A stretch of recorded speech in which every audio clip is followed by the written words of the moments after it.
Direct from our newsroom in New York, it's the Channel 1 Evening News with Robert Elgin and Leo Batfish in Suckmuck-Dick, Thurston Tithertonton in Bath, Mechanica in Washington, D.C., Freddie Fagel in Minneapolis, and Lionel Elgin in New York. Good evening. Enemy sappers attacked Allied supply bases in Long Wang earlier today. Casualties were reported high in the Gulf of Khaki and in nearby Fuck You, where enemy helicopters were downed by rock-throwing peasant women. General Chow, commander of Allied forces in Long Wang, divided his troops into 2 columns and ordered 3 units from Column A and 2 units from Column B into ground fighting there. American troops were on hand, and here with a report is Leo Batfish in Suckmuck-Dick. These are the proud and plucky fighting men of the screaming 103rd Airborne Cavalry, secretly stationed here in Long Wang to support and destroy in this protective overreaction mission known as Operation Bloodbath. These battle-hardened, shell-shocked elite corps has covertly hauled heavy artillery through rice paddies, cow paddies, jungles, and swamps, moving under cover of darkness to avoid being accidentally bombed by stray B-52s. The Screaming 103rd is part of the Terminal Pacification Program initiated by an unknown stenographer at the Pentagon in 1968. And so, for these men, war or no war, enemy or no enemy, this dreadful, dreary, drab, draconian drama drags on. This is Leo Batfish in Suckmuck-Dick. The Russians' new space program got off to an inauspicious start today, apparently due to a gas leak aboard the giant Chnnlnws 3 rocket. Here, via satellite, is a tape report from Thurston Tithertonton in Bath. The Soviet Union today launched a Chnnlnws 3 rocket with 1 Russian cosmonaut aboard. Soon after takeoff, the trouble began. Director of the mission, Vladimir Getcheraksov, alerted the flight commander, Yuri Vasnovsky, of a dangerous amyl nitrate leak into the rocket's fresh air and cooling system.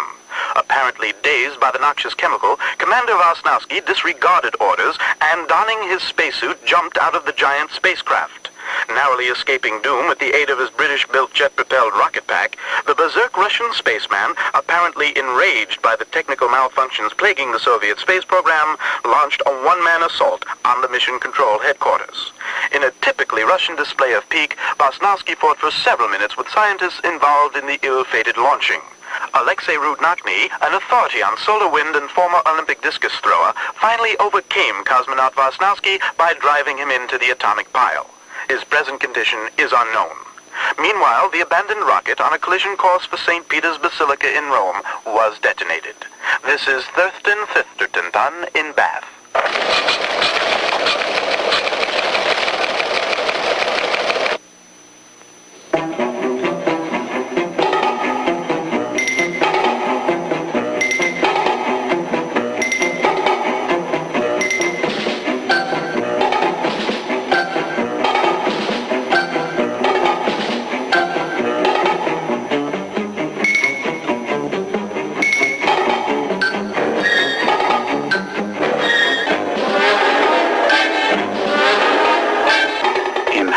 Ways can one make the world a little bit better? At Uranus, we're just beginning to find out. The president went to the airways this evening in a televised address to the nation. Commenting upon the spirit of dissent abroad in the land, the president reaffirmed his confidence in the basic strength of the American people. I'm in the driver's seat. I run the show. I'm the fucking president. Earlier in the day, the president welcomed the Prime Minister of India, Mrs. Mahatma Yenta. Mechanica reports from the nation's capital. After a day spent in consultation with the Prime Minister and her aides, the President took the demure world leader on an informal tour of the White House Rose Garden. Later, they spoke to reporters. I would like to thank the marvelous people of the United States for the great reception they showed me here, and of course the hospitality of your great president. Thank you. Thank you. Isn't she terrific? I mean, this woman is the head of a country with thousands of starving people, and she herself, as you can see, look at this. She's not starving. This takes imagination. This takes courage.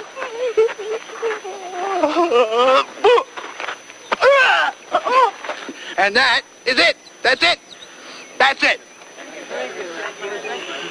Thank Thank you, Mr. President. Thank you. You're wonderful. You know that? You're really something. I'm really going to take you. You're really going to like America. America's going to be your favorite country. I'll say that. The assassination attempt in the Rose Garden was the 23rd such incident since the president took office, and the second in the last 5 days.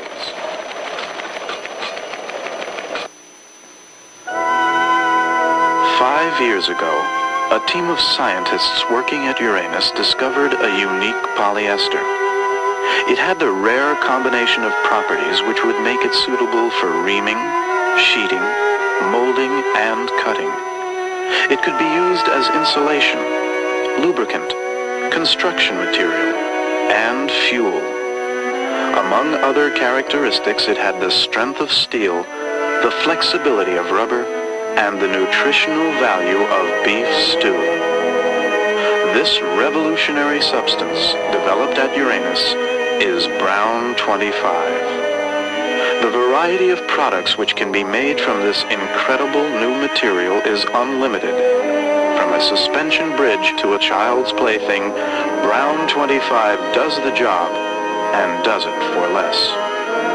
Brown 25, another fine product from Uranus. At Uranus, things come out a little differently. Every night this week, the Channel 1 Evening News is featuring a special report on the urban crisis. Here, with another aspect of the problem, is Peabody Award winner Lionel Elgin. I am standing in a rundown hotel room somewhere in New York's Times Square, where I am about to experience firsthand the degradation to the soul and spirit which is New York prostitution. I have just given this woman $20, and now I am a trick, as they would say around here. How much of that $20 do you get to keep? Every damn penny, Slick. You're going to give me more. You didn't say nothing about that cameraman. I'm going to give him a quick lick and make it stick. He's kind of cute. You ain't so bad looking, Lionel. But you got a dick in there as big as that microphone. Get down here, stuff. I'm going to put some lightning and thunder. Thunder, yeah. Ooh, you're nice and white, and that's all right. Yeah. Is there someone behind you? I live in the last house. Pardon me? Pardon you. There's nobody behind me but my sweet hot chocolate buns.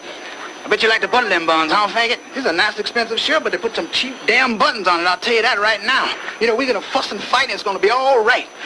Get all this off here, baby. Young, yeah. old, rich, yeah. poor. Yeah. These are the people who pass through this forgotten chamber, buried in the heart of still another decaying urban neighborhood. Yeah. This is Lionel Elgin in New York. Lionel, that sounds like a train. I'm gonna do a non-stop on you, choo-choo. And that's the way it is, was, and will be. And this is Robert Elgin for Channel 1 News, hoping that your news is good news. Good night, and have a pleasant tomorrow. No matter what the news may be, this time or any time, until next time, have a good time all the time.